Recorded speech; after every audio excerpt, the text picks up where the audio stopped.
Ова се појавува кога ќе се отвори интернет страницата на ОПСЕ, дека Северна Македонија го презема претседавањето со најголемата регионална безбедносна организација.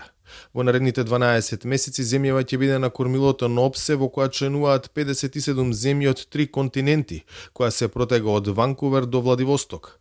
Претседавањето се случува во еден од најтешките моменти во 50 годишната историја на организацијата. Се случува да после 50 години една земја учесничка ги руши основните принципи и основните столбови не само на кои што почива организацијата, сега нашата организација која раководиме, туку и целокупната безбедносна архитектура на која почива мирот во Европа, Русија ги руши тие, ги подкопува тие столбови и тие принципи преку агресијата во Украина, а со тоа доведувајќи со голем број на последици врз луѓето во тие региони. Сега, ние влегуваме под мотото, претседавањето го превземаме, ако видовте тука на банерите на влезот, It's about people. Се работи за луѓето. Освен што ќе се фокусира на граѓаните, македонското претседавање со ОПСЕ за приоритети ќе ги има контролата на вооружувањето, сигурноста, замрзнатите конфликти, справувањето со корупцијата на Западен Балкан, која станува безбедносно прашање за регионот. Но ќе доминира Украина, каде ОПСЕ нема своја мисија на терен поради руското вето.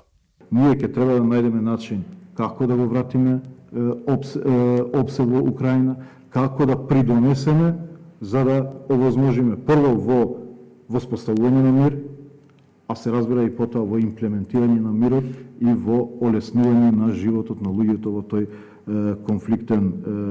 конфликтен период. Ќе бидат прашањата како ќе комуницираме со Русија. Значи, ОПСЕ моментално е можеби единствената организација каде што има некаква комуникација со Русија. И ние комуницираме со Русија, меѓутоа во Виена, но тоа што го кажав и во Виена, ќе го кажам и овде.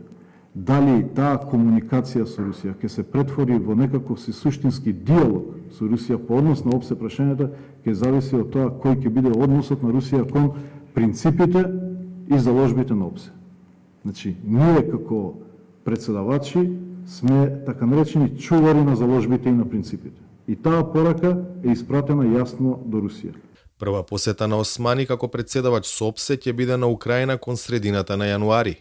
Властите во Киев очекуваат македонското претседавање со ОПСЕ да продолжи во како што порача украинскиот премиер насокана на тамошна поддршка и координација за Украина. Османи потврди дека неодамна добил писмо од шефот на руската дипломатија Сергеј Лавров, чија содржина била со немногу дипломатски препораки за тоа како Москва смета дека Скопје треба да раководи со ОПСЕ. Кога би требало да направим избор помеѓу успешно претседавање наше преку резултати и компромис со кршењето на основните принципи и заложби, би избрал второто. Односно, нема компромис со основните принципи и заложби со ОПСЕ. За Гласот на Америка од Скопје, Владимир Мирчевски.